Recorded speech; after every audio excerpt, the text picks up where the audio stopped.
Aviation course choose ചെയ്യാൻ നിൽക്കുന്ന ഒരുപാട് പേരുടെ ഡൗട്ടാണ് എന്താണ് ഈ പ്ലേസ്മെൻറ്റ് അസിസ്റ്റൻസ്, എന്താണ് പ്ലേസ്മെൻറ്റ് ഗ്യാരണ്ടി, എന്താണ് ഈ പ്ലേസ്മെൻറ്റ് അഷുറൻസ് എന്നത്.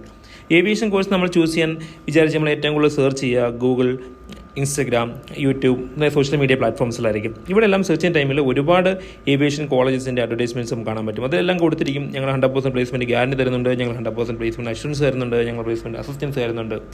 എന്താണ് ഇതിന് മീനിങ്? ഈ 100% പ്ലേസ്മെൻറ്റ് അസിസ്റ്റൻസ് എന്നതുകൊണ്ട് അവർ ഉദ്ദേശിക്കുന്നത് നിങ്ങൾക്ക് ജോബ് വാങ്ങിത്തരാൻ വേണ്ടി അവർ നിങ്ങളെ ഹെൽപ്പ് ചെയ്യും എന്നത് മാത്രമാണ് 100% പ്ലേസ്മെൻറ്റ് അസിസ്റ്റൻസ് കൊണ്ട് ഉദ്ദേശിക്കുന്നത്. ഈ പ്ലേസ്മെൻറ്റ് അഷുറൻസും സെയിം മീനിങ് തന്നെയാണ് വരുന്നത്. നിങ്ങൾക്ക് ജോബ് വാങ്ങാൻ വേണ്ടി അവർ ഹെൽപ്പ് ചെയ്യും എന്നത് മാത്രമാണ്. എവിടെയെങ്കിലും ഇൻ്റർവ്യൂസ് ഉണ്ടെങ്കിൽ ആ നോട്ടിഫിക്കേഷൻ നിങ്ങൾക്ക് അയച്ചു തരും, ആ ഇൻ്റർവ്യൂസ് പോകുമ്പോൾ നിങ്ങളെ ഇൻഫോം ചെയ്യും.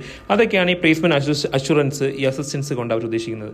പിന്നെ 100% പ്ലേസ്മെൻറ്റ് ഗ്യാരണ്ടി, അതുകൊണ്ട് മീനിങ് ആക്കുന്നത് നിങ്ങൾ 100% ജോബ് അവർ വാങ്ങിത്തരും എന്നാണ്. അത് വളരെ കുറച്ച് ഏവിയേഷൻ ഇൻസ്റ്റിറ്റ്യൂട്ടുകൾ മാത്രമേ എത്ര കോൺഫിഡൻറ്റ് 100% പ്ലേസ്മെൻറ്റ് ഗ്യാരണ്ടി പറയുന്നുള്ളൂ. ചിലപ്പോൾ അത് അവരുടെ ആ ട്രെയിനിങ്ങിൻ്റെ ക്വാളിറ്റി കൊണ്ടായിരിക്കാം, അവർ പഠിക്കുന്ന എല്ലാ കുട്ടികൾക്കും ജോബ് കിട്ടുമ്പോൾ ഉറപ്പുള്ളത് കൊണ്ടായിരിക്കും 100% ഗ്യാരണ്ടി പറഞ്ഞിരിക്കുക.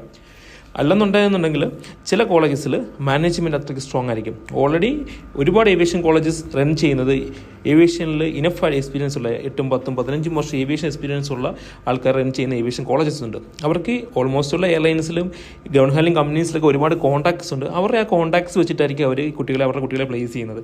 പിന്നെ പല ഏവിയേഷൻ കോളേജസും പല കമ്പനിയായിട്ടും MOU സൈൻ ചെയ്തിട്ടുണ്ട്, മെമ്മോറണ്ടം ഓഫ് അണ്ടർസ്റ്റാൻഡിങ്. അതെന്ന് വെച്ച് കഴിഞ്ഞാൽ ഞങ്ങളുടെ കുട്ടികളെ അവർ എടുത്തുകൊള്ളാം എന്നൊരു കോൺട്രാക്റ്റ് പോലെയാണ് അത് സൈൻ ചെയ്ത് ഒരുപാട് കമ്പനീസ് ഉണ്ട്. അങ്ങനെ പല ക്രൈറ്റീരിയ പുറത്തായിരിക്കും 100% പ്ലേസ്മെൻറ്റ് ഗ്യാരണ്ടി ഇവർ കൊടുക്കുക. അത് നിങ്ങൾ കോളേജ് ചൂസ് ചെയ്യുന്നതിന് മുമ്പിട്ട് അവരുമായിട്ട് സംസാരിക്കുക. നിങ്ങൾക്ക് 100% പ്ലേസ്മെൻറ്റ് ഗ്യാരണ്ടി തരുന്നതിന് എന്തെങ്കിലും ലീഗലായിട്ടുള്ള എന്തെങ്കിലും പ്രൂഫ് അവർക്ക് തരാൻ സാധിക്കുമോ, എഗ്രിമെൻറ്റ് സൈൻ ചെയ്ത് തരാൻ സാധിക്കുമോ, അങ്ങനെ ചോദിക്കുക. വളരെ റെയറായിട്ടുള്ള ഏവിയേഷൻ കോളേജസ് പ്ലേസ്മെൻറ്റ് ഗ്യാരണ്ടിക്ക് വേണ്ടിയിട്ട് നിങ്ങൾക്ക് ലീഗൽ എഗ്രിമെൻറ്റും കാര്യങ്ങളൊക്കെ സൈൻ ചെയ്ത് തരുന്നുണ്ട്.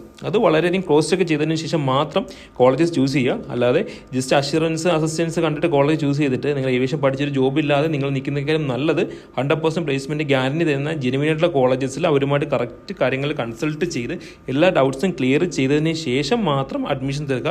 അതാകുമ്പോൾ ജസ്റ്റ് നിങ്ങൾക്ക് ഏവിയേഷൻ കോഴ്സ് കംപ്ലീറ്റ് ആയി പുറത്തിറങ്ങുന്ന ടൈമിൽ നിങ്ങൾക്ക് ജസ്റ്റ് ജോബ് ഉണ്ടാവും.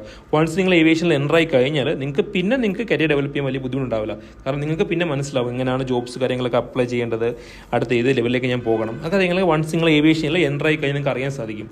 അതുകൊണ്ട് എപ്പോഴും കോളേജസ് ചൂസ് ചെയ്യുമ്പോൾ വളരെ കെയർഫുള്ളായിട്ട് മാത്രം ചൂസ് ചെയ്യുക. വളരെ നല്ലൊരു പ്രൊഫഷനാണ് ഏവിയേഷൻ എന്ന് പറയുന്നത്. ബട്ട് നിങ്ങൾ ചൂസ് ചെയ്യുമ്പോൾ കുറച്ച് കെയർഫുള്ളായിട്ട് മാത്രം ചൂസ് ചെയ്യുക.